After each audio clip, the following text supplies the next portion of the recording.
Sean todos muy bienvenidos a un nuevo capítulo de nuestra sección Capital Humano, la sección de entrevistas que tenemos con distintos actores relevantes del mundo de la innovación y de los emprendimientos.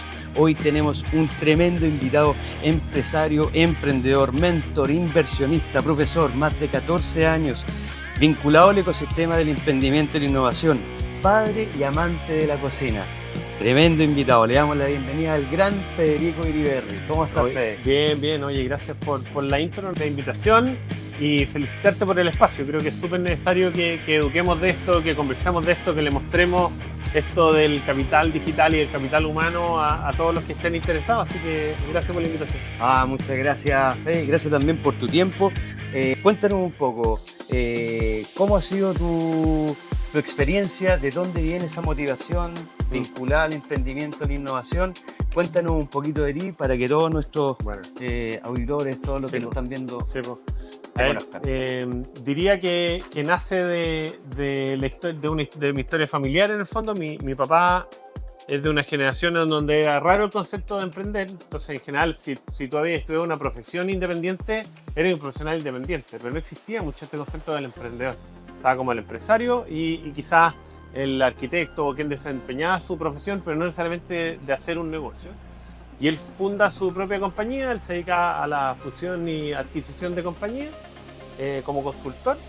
Y creo que él tuvo la suerte de estudiar afuera en el extranjero en los 80, conectarse un poco más con esto de la inversión, de las startups, de algo que cuando él volvió no se hablaba nada en Chile, pero de a poco él desde esa motivación empezó a hacerlo, a invertir, a mentorear a proyectos.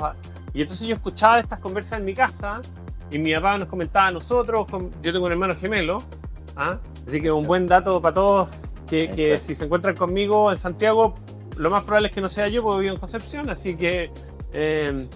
Pero en estas conversas entre mi papá y yo, mi hermano, hablábamos mucho de todos los negocios, las inversiones que él hacía, y me empezó a dar vuelta esto del camino del emprendedor, no necesariamente de quien trabajaba para otros, sino que quien podía armar su propio... ¿Esto a qué edad teníamos? Yo he empezado como la conversa como a los 16, 17, perfecto. Por ahí a los 18 ellos nos invitaron a meternos en un grupo que promovía esto del espíritu emprendedor, quizás en esa época entendido más desde el liderazgo y otras como capacidades que se necesitaban para emprender. Y ya en la universidad, cuando decidí qué estudiar, decidí estudiar ingeniería comercial por la cercanía un poco con esto de los negocios, ¿ya? Y porque creía que me iba a dar un set de herramientas para hacer lo que yo quisiera. Si era emprender o si era trabajar en una empresa, eventualmente eso me iba a permitir desempeñar o hacer de nuevo lo que yo quisiera después en el futuro, ¿ya? Y diría entonces que esa como conexión familiar más lo que estudié. Y una tercera patita es que entendía que yo venía de una situación con hartos privilegios y desde ahí dije siempre me gustaría ejercer mi profesión como en el fondo en ayudar a otros a que tengan más posibilidades, más oportunidades. Entonces, como al principio dije no sé en qué emprender, voy a al menos ayudar a que otros puedan hacerlo, reconociendo de nuevo esos privilegios que yo tenía. Entonces, ¿Y tu profesión? Yo soy ingeniero comercial. Perfecto. Entonces, desde ahí dije ya, voy a ayudar a otros a emprender, entiendo los negocios, entonces voy a tratar de ayudar a entender qué es lo que les falta y de ahí a conectarlos con ese recurso que les falta, con esas necesidades que tenían para poder emprender. Entonces, eso fue una experiencia que vino desde casa, claro, desde el hogar, desde tu experiencia, claro, con tu familia, claro, y eso lo vinculaste un poco con la educación, también con la academia cuando estabas estudiando. Exacto. ¿Y en la universidad ya empezaste a emprender ahí o cuáles fueron tus inicios en términos ya de emprendimiento? Sí, lo primero que hice, salí de la Universidad del Desarrollo, me quedé trabajando ahí en un centro que se llama Centro de Emprendimiento e Innovación, que lo que hacía era promover hacia los alumnos de pregrado el espíritu emprendedor. Entonces hacíamos charlas, cursos, capacitaciones y con eso promovíamos que los alumnos fueran más emprendedores, que partieran sus negocios. Después diría mi primera aproximación más como emprendedor fue siendo parte del equipo fundador de la incubadora de la Universidad del Desarrollo, que se llama UDD Ventures. Ahí nos tocó armar programas y toda una propuesta de valor hacia los emprendedores que querían a través de nosotros tener acceso a financiamiento del Estado, financiamiento público. Perfecto. Ya después trabajé en la Corfo, dentro de la gerencia de emprendimiento. Y por último, diría hace unos 10 años, 11 ya diría, me sumé como cofundador de Brota, que es una plataforma de la cual podemos hablar después, pero un poco por ahí viene mi camino. Llevo en el fondo 15 años de experiencia profesional, todo el tiempo ligado a poder ayudar a otros a emprender. Perfecto. Tal cual como tú lo dijiste, vamos a pasar a hablar de Brota porque me parece un emprendimiento fantástico. Ya lleva sus buenos años, tiene muy buenos números. Sin embargo, me quedo un poquito con el tema que estábamos conversando respecto a, en cuanto a tu experiencia, ¿cómo era la calidad de los emprendimientos para entonces en comparación de ahora? ¿Cómo evalúas tú eso? ¿En qué ha cambiado? ¿En qué ha mejorado? Ha evolucionado muchísimo, yo te diría en varias razones, o en varios sentidos. Uno, hay mucho más hambre. Antes había quizás una visión del emprendimiento muy desde quizás esa cosa idiosincrásica del chileno de estoy al fin del mundo, entonces me va a costar hacer negocios afuera, y como había un hambre, un apetito de hacer algo local. Ya, mira, con que yo esté en todo Chile, la hice. Yo diría que por ahí 2000, ¿qué habrá sido? 2012, por ahí que se tiene que haber fundado Startup Chile, la primera aceleradora pública a nivel mundial, ¿ya? Que depende de la Corfo. Ellos empiezan a traer emprendedores extranjeros. Perfecto. En las mismas generaciones que emprendedores chilenos, y entonces empiezan los chilenos a entender que no era tan difícil pensar a nivel mundial.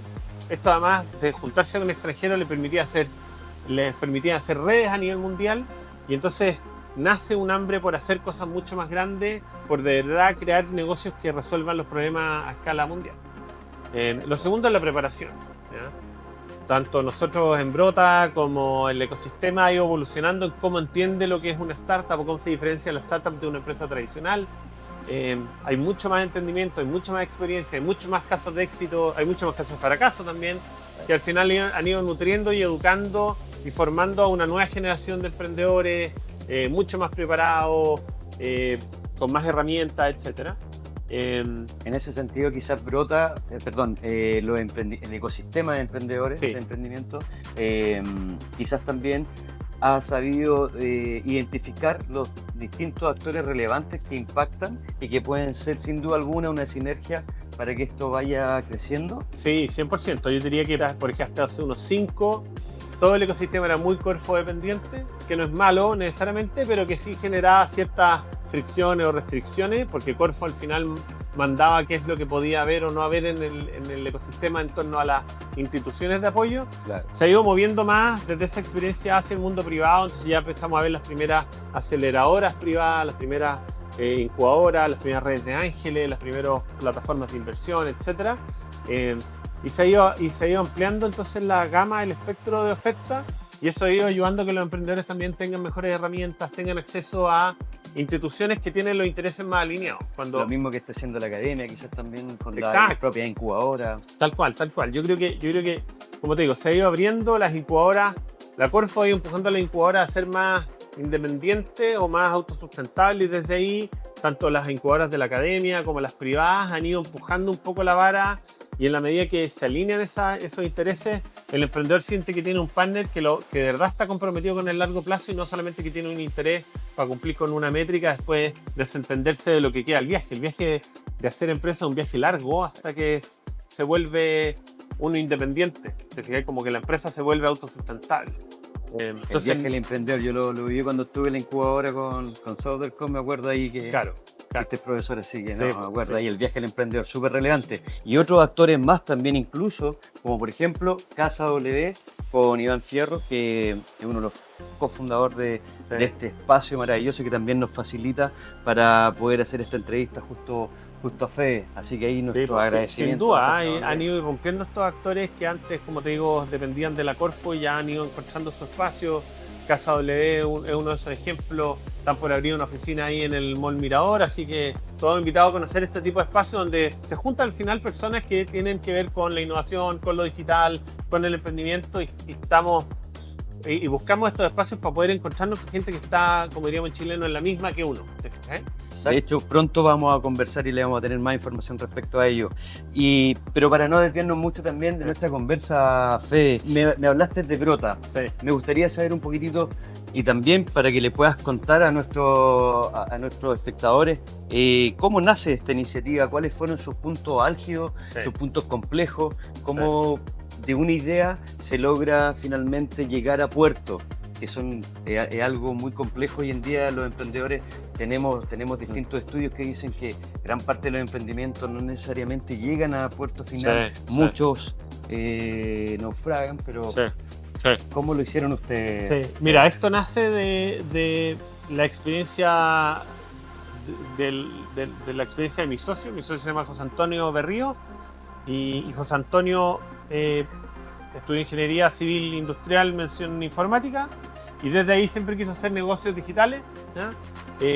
Sale a la universidad, funda junto a dos amigos una empresa de desarrollo de software, se ponen a construir software para clientes, logran en un par de años tener 30 empleados, tener una buena facturación, pero sufrían de algo que sufre la industria, que es los pagos a desfase. Entonces los clientes le decían, oye, muy bien, quiero este proyecto, pero te pago en 90 días más. O el proyecto demoraba 6 meses en implementarse, te le pagaban al principio la mitad y la otra mitad a la entrega.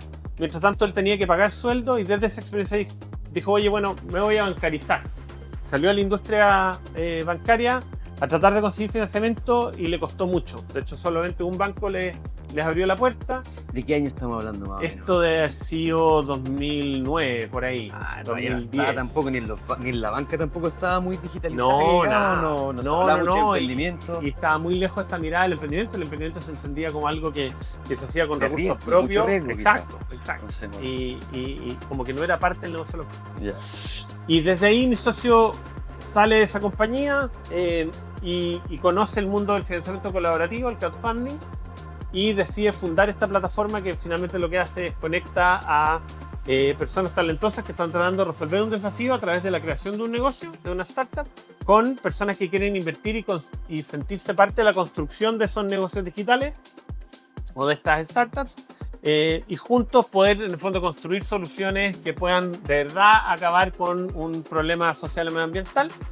Y al poco andar, diría como al año de estar operando, José Antonio me invita porque yo tenía una conexión particular con la industria que era muy valiosa para el negocio. Él sabía mucho de negocios digitales, había hecho la tecnología junto con nuestro CTO, habían desarrollado la plataforma, probado el modelo de negocio, pero no estaba conectado a la industria.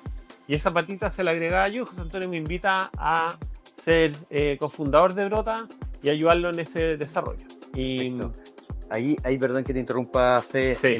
Ahí cuando tú estás en ese proceso, cuando José Antonio te invita,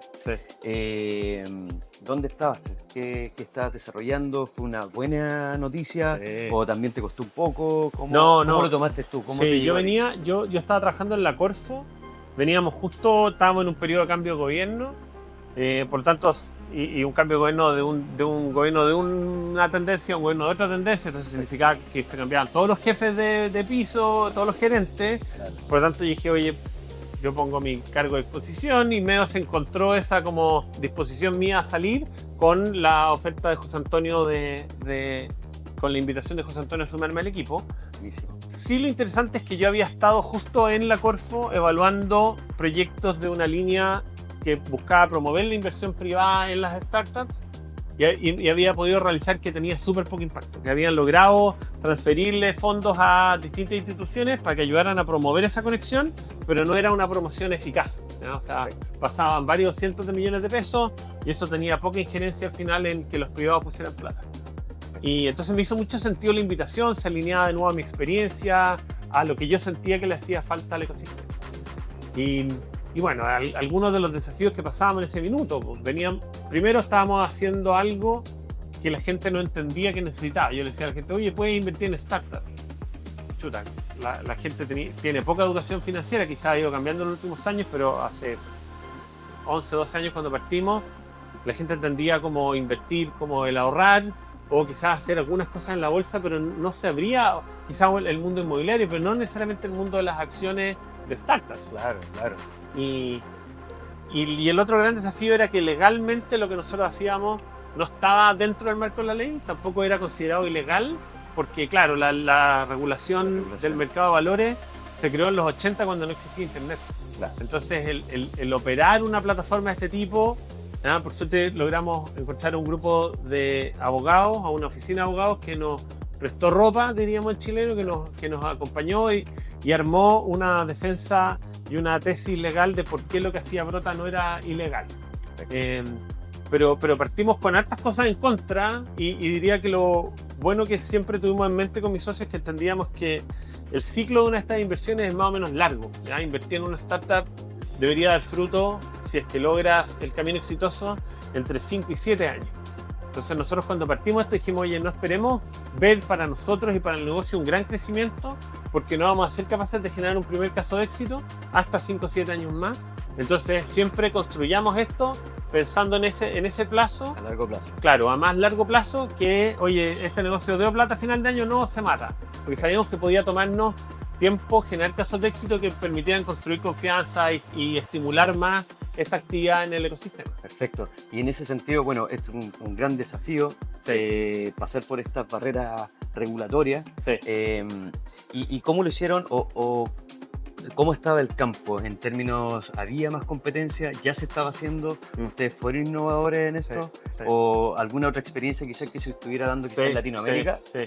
Mira, fuimos los primeros en América completo. De hecho, en Estados Unidos existía una plataforma que se llama AngelList que hacía otra cosa que se llama inversión sindicada. O sea, había un inversionista profesional que se dedicaba a esto, que decía, oye, yo voy a invertir en tales startups, te invito a invertir conmigo, pero no le daban acceso a las personas a invertir individualmente. Por ley no se podía en Estados Unidos.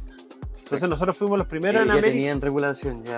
No, al revés, yo creo que su regulación sí alcanzaba a dejar fuera al crowdfunding. Acto seguido, de hecho, hay una cosa que se llama el Jobs Act, el JOBS, Jobs como Steve Jobs, que abre el mundo del financiamiento colaborativo hacia las startups, pero eso debe haber ocurrido por ahí como el 2014, 2015. Entonces, realmente lo que partimos haciendo nosotros en Chile era único en América. ¿Ya?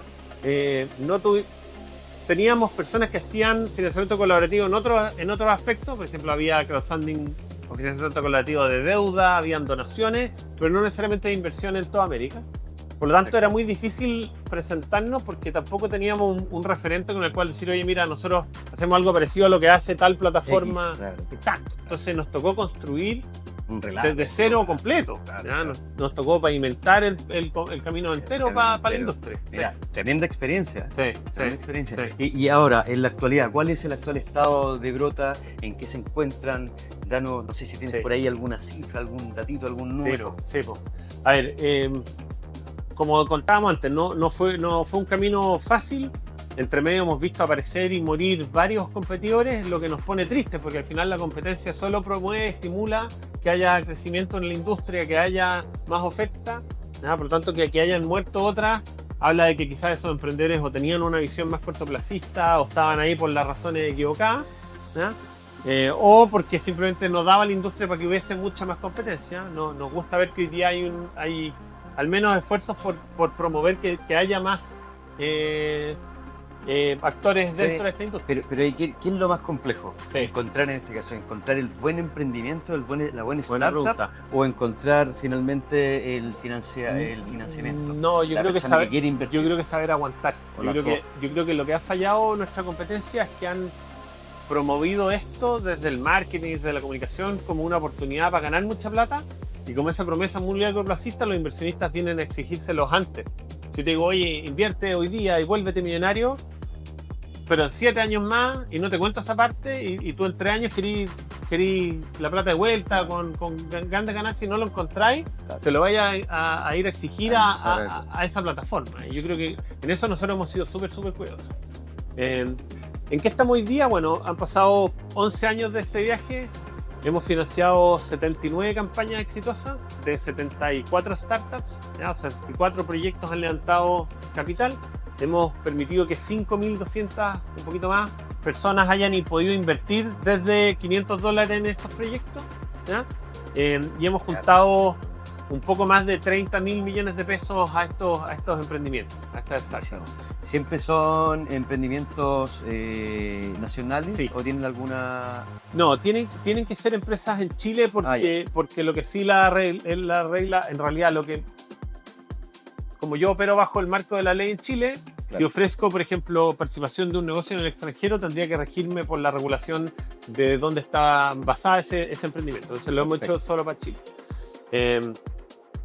Y un poco en qué estamos hoy día. Hoy día estamos con ganas de salir hacia afuera. Hicimos pequeños experimentos, exploraciones hacia el extranjero en el pasado con malos resultados. Ya. Para no... Generar expectativa Sí, o sí. siendo real. Sí, Sí, aquí, mira, sí. ser emprendedor, lo primero que uno tiene que ser es transparente tal como cual, es. tal Si no, compadre, estamos todos Sí, fritos. sí. Por ahí nos fuimos a Brasil en 2014.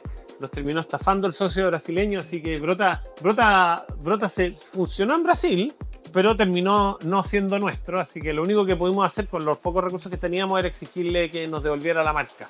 Porque claro, no queríamos que nuestra marca estuviera en manos de alguien que sentíamos que era difícil, o sea, que complejo la situación. muy complicado. Después nos fuimos a Colombia por ahí el 2017.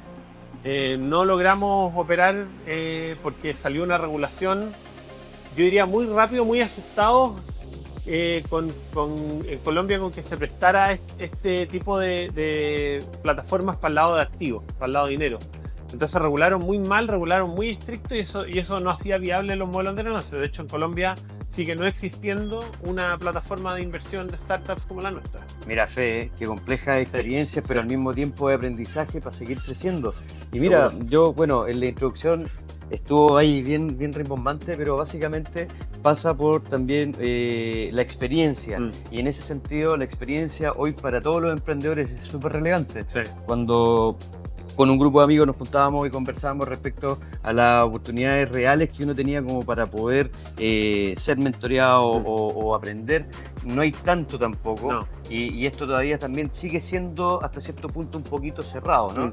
Entonces, por eso estas experiencias como la tuya son súper importantes conocerlas y publicarlas y democratizarlas para que toda la gente también las conozca. En ese sentido, si tú pudieses hacer un diagnóstico, Fe, han pasado ya, imagínate, 15 años. Sí. ¿Cómo evalúas tú el actual estado del emprendimiento a nivel regional? Sí. Aterricemos un poquito más el tema Sí. acá en la octava región, Concepción, y obviamente el impacto que tenemos, porque al final nos separan 500 kilómetros, pero Santiago está aquí al lado, Sí. y siempre estamos con alguien ahí en Santiago. O sea, Sí. ¿cómo Es una buena ¿cómo lo pregunta. ves? A ver, yo tengo la suerte de venir a la región, diría, hace 13 años cuando trabajé en la universidad. Como yo era encargado de promover las cosas de emprendimiento, pero estaba en Santiago, me tocaba replicar esos eventos acá en Concepción. Entonces, conozco bien la realidad de esta industria o de este ecosistema hace unos 13, 14 años. Y creo que ha avanzado un montón. Ya hay existe menos esa visión del egresado de egreso y mi oportunidad está en Santiago, me voy. Y ya hay ganas también de quedarse acá, de poder generar algo acá, y que desde acá se pueden hacer cosas muy grandes.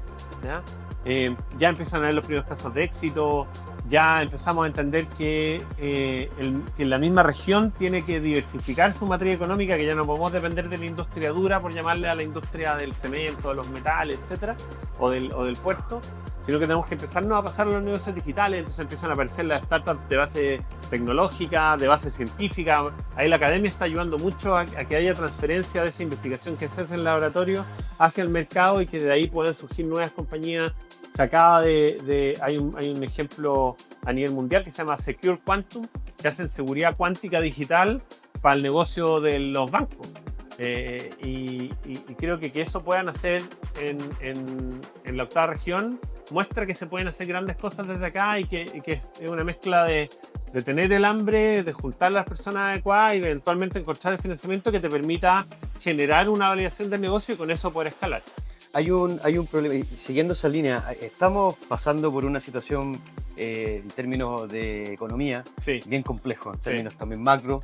El país está pasando por una situación bien compleja, esa sí es una realidad.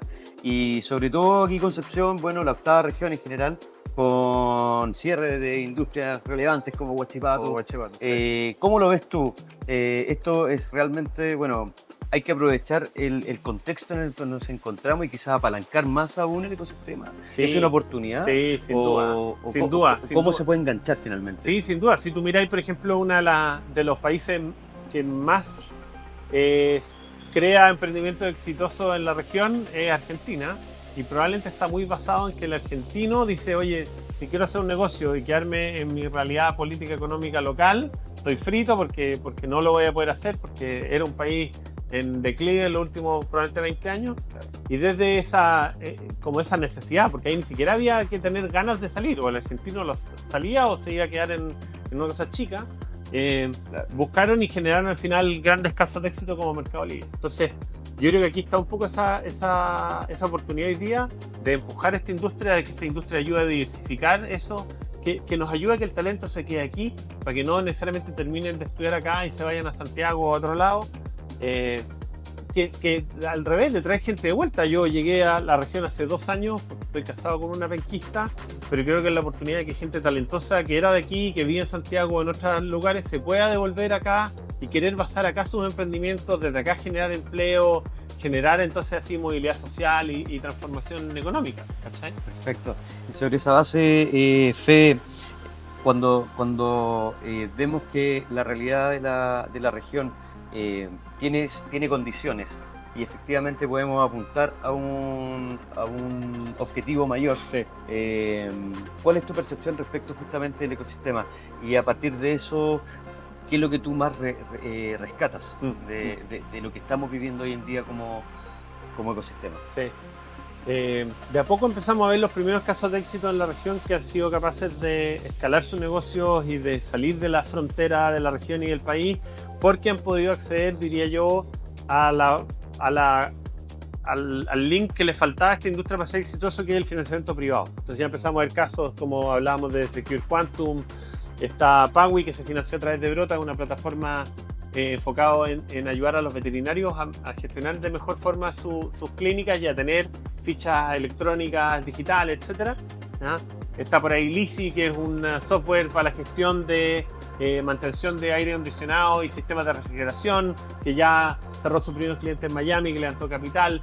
Y la semana pasada también una Sokimat, una startup de acá, que hace insumos naturales para mejorar las prestancias de las pinturas. Entonces, que la pintura... Barro, creo. Sí, Patricia Barro. Entonces, sí, buenísimo. Yo creo que con esos casos podemos ir mostrando que no es necesario irse a Santiago para poder hacer esta carrera, este camino, que desde aquí se puede levantar capital. Necesitamos estimular a que los privados se involucren más, los privados de la región se involucren más en esto, que inviertan en estas nuevas generaciones y que desde ahí se creen estas nuevas empresas que cambien, como decíamos antes, la matriz económica, la generación de empleo, el desarrollo del capital humano, etc. Excelente, o sea, siempre es bueno tratar de inspirarse y ver también, porque nadie está inventando la rueda, a no ser que sea una muy buena startup.